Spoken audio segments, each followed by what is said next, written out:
This week, I take 3 first-class flights in one day with 3 different airlines, eat the saddest-looking waffle that I've ever seen, and uncover signs of alien life in the Nevada desert, as I fly all 3 legacy US airlines in one day to find out which is the best first class in America. It's crazy early here in Houston, but it's time to catch my first flight of the day. Now I'm flying through all of the 3 major airlines hubs today because that just kind of makes it fair if we're getting the full hub experience on each flight. We've been here in Houston, of course, the first flight of the day is with United. Now one of the most annoying things about flying domestic first class in the States is that you don't get any lounge access at all with a first class ticket unless you're connecting on an international flight. So first off today, Starbucks. Thank you.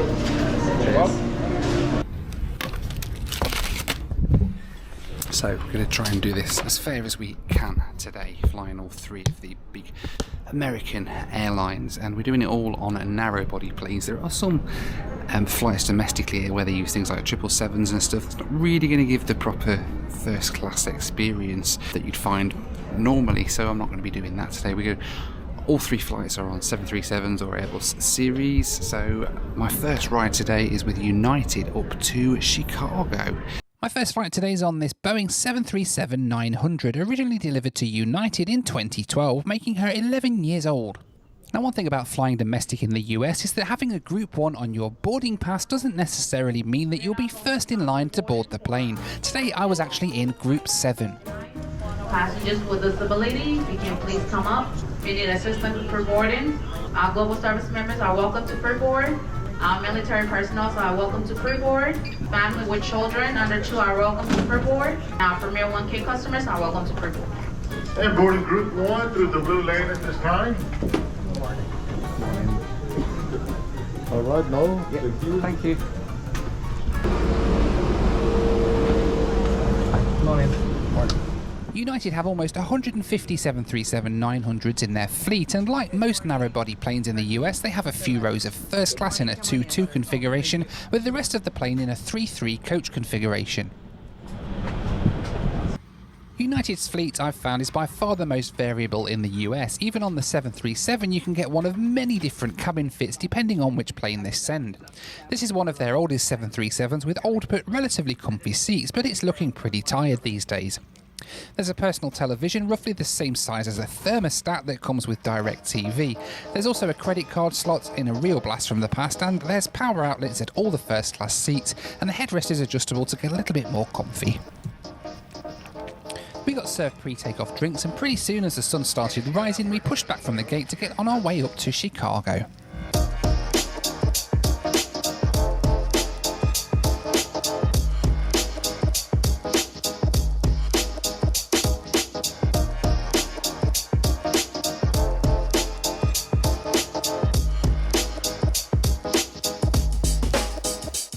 As we took off and daylight started to hit the cabin, it soon became clear just how dirty this aircraft was. There were dubious stains all over the seatback and the window was filthy. The entertainment system's controlled by this remote control in the armrest. There is live TV, but it's fairly limited in scope. The flight map looks more like something from the 1990s than a flight in 2023. Now, United are gradually replacing these interiors, and I've actually flown on 737s the same age with fantastic seats and entertainment systems on United. The problem is that it's the look of the draw which 737 you'll get on any given date. You see, United are also having hundreds of brand new planes delivered over the coming years, so hopefully these relics of the fleet will soon be gone. Now United lets you pre-order your meals in first class through the United app when you check in for the flight, and today I'm going for the Belgian waffles, which I'm actually looking forward to trying. Usually I'll have like eggs and bacon or something like that, but I fancy the waffles today, so we'll give them a go. Now, I'm not going to lie, it doesn't look quite as appetising on my plate as it did on the United app, but we'll give it a go.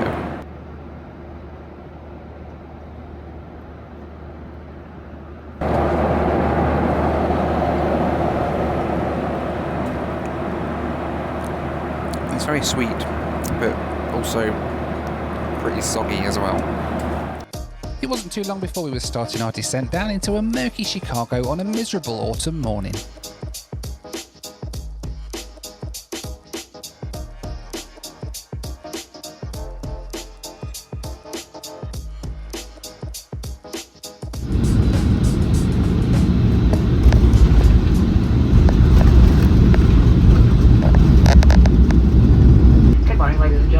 to Chicago's O'Hare Airport. Local time is 9:50 a.m.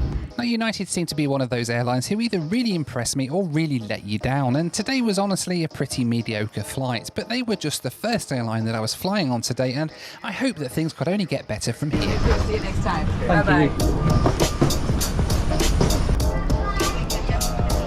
Welcome to Chicago. I'm not going to lie, United a little bit disappointing on that flight, but we've got 2 more airlines to try today, so let's head across to my next flight. I do love these plinky-plonk tunnels at Chicago. I think a couple of the terminals have got them. When you get off the plane at one of the concourses, you end up going through these tunnels, and they're really flipping cool.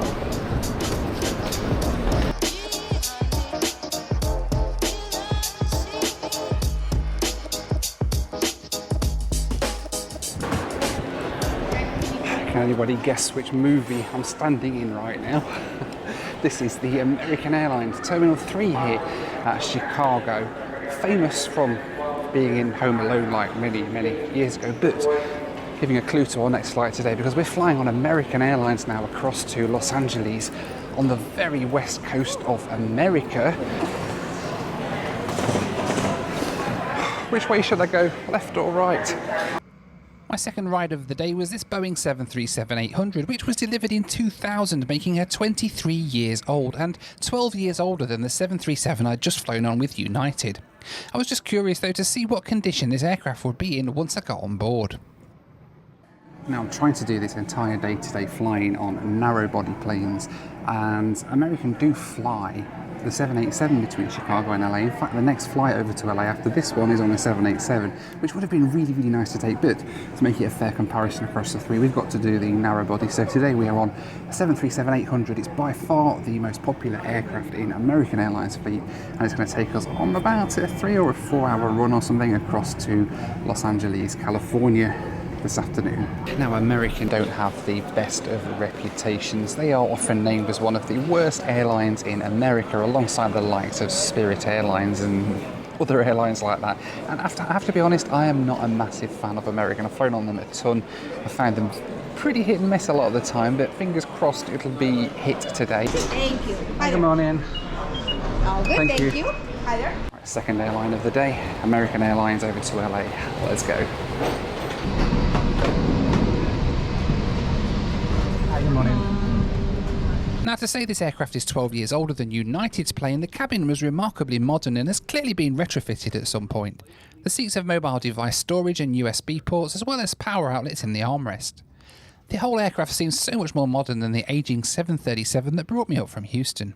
Right, the next leg, American Airlines 737-800 across to LA. Legroom isn't too bad again. The seats are a little bit more modern on this one than they were on the United 737. We've got like a little device holder. No in-flight entertainment though built in on this one. And we've got a USB port here.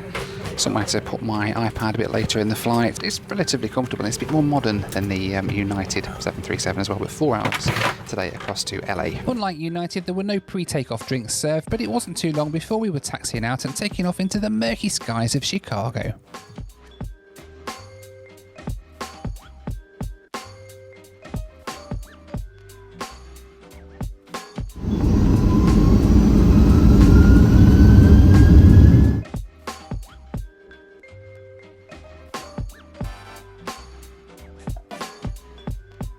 After takeoff, the crew came around with a drink and some nuts, and that's a touch that we didn't get on United today.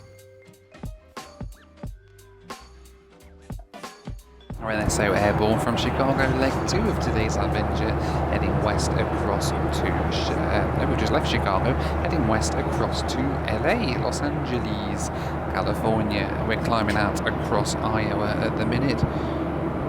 Farmland of the Midwest out of the window there. We are actually going quite a way north today. We've crossed north into Wisconsin and then are coming across this line of storms here, I think.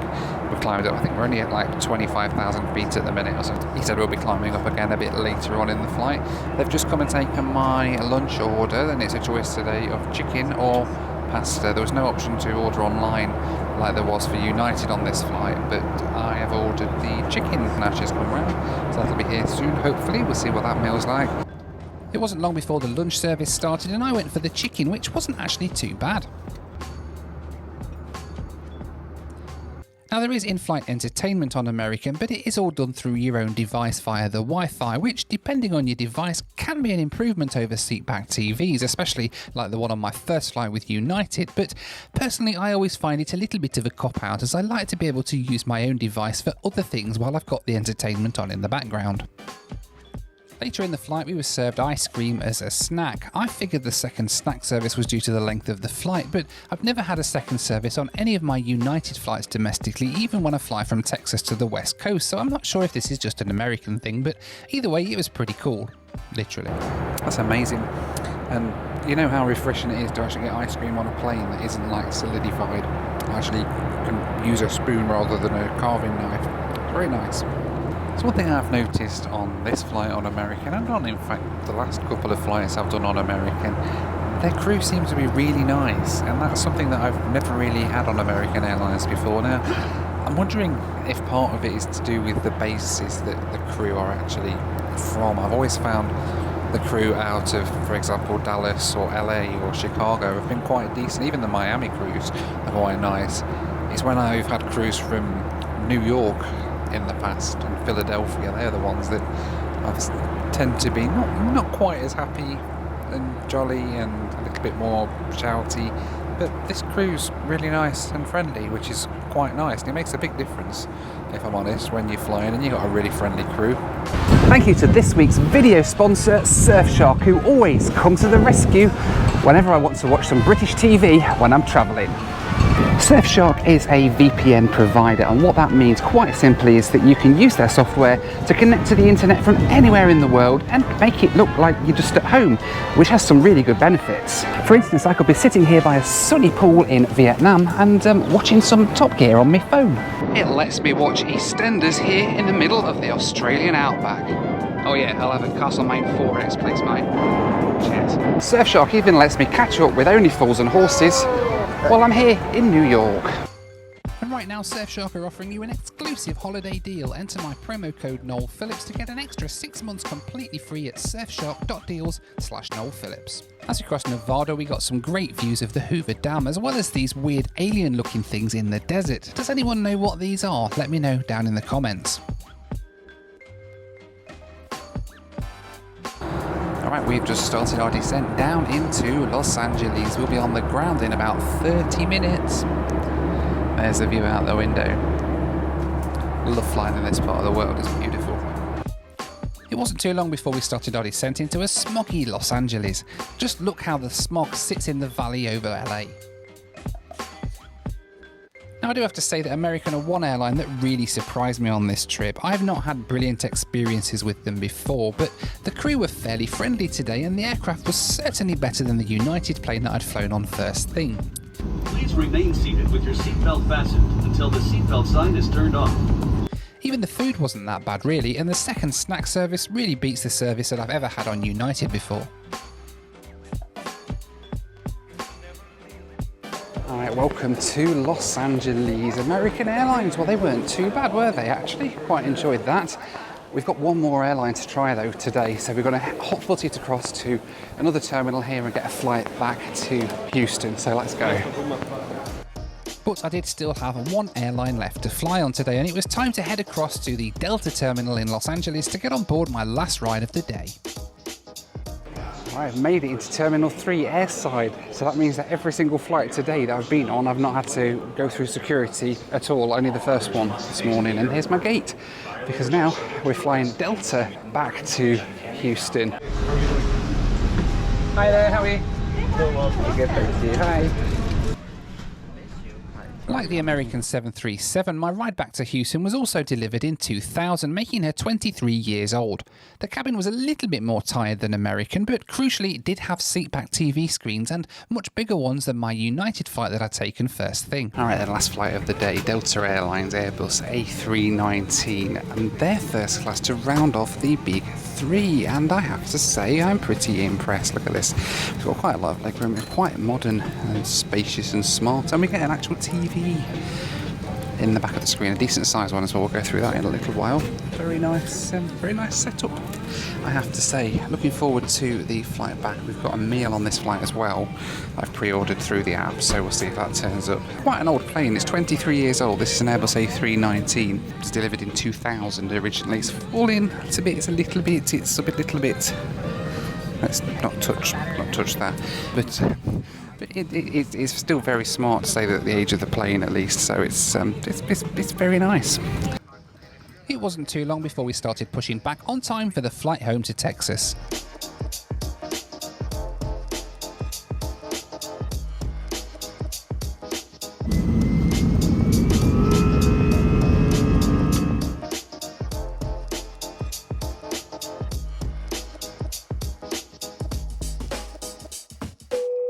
Certainly in terms of the seat, this is far superior to both of the other airlines I've flown on today. It's kind of got the modernity,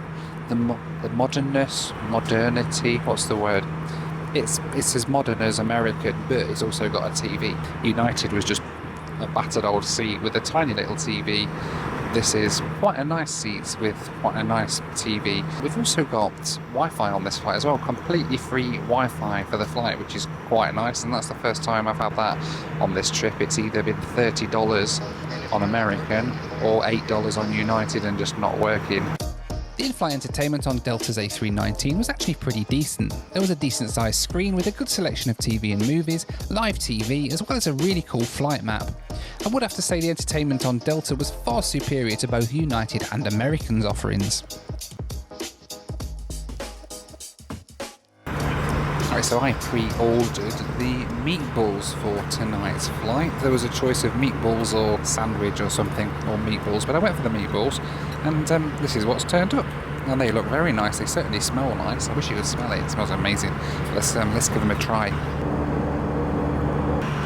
Oh my word. They are delicious. They are soft, they are squishy, they melt in your mouth, and they put cheese in them as well. I don't want to make Delta win for everything today. I really don't. This is the best meal I've had today. Right, we are starting our descent down into Houston. It's been a long day, but it's nearly done, and we're nearly home. And so it's time to put a comparison together of all the three airlines that I flew today. Now I do have to say all of my flights today were on time and the aircraft were all relatively pleasant on board. There were of course major differences between the cabin fits of the planes I flew on, and American was the clear winner here, although Delta had better entertainment. Delta's food was probably the best I had today, with United's soggy waffle being one of the saddest looking dishes I've ever had to eat on a plane. When it comes to Wi-Fi, United charged me $8 while American charged a whopping $29. Delta's Wi-Fi was completely free of charge, making them the clear winner. For entertainment, I've given Delta the win as they have a fantastic system as well as free Wi-Fi, and I'd place United and American as even, given that they either have entertainment on demand or a tiny blurry screen. United could easily have got a win in this department had I flown on one of their retrofitted 737s, and the problem is it's just too hit and miss right now. Now I didn't check baggage on this trip, but with no status, all three airlines give you 2 checked bags. With status or credit cards, some give you more, but as a regular passenger it's pretty equal across the board. And finally, the all-important cost per mile. For these flights I paid $314 for United, $585 for American and $479 for Delta. For the distance of the flights, however, this works out to 39 cents per mile for both United and American, and 40 cents per mile for Delta, which I'd call a tie across all three airlines.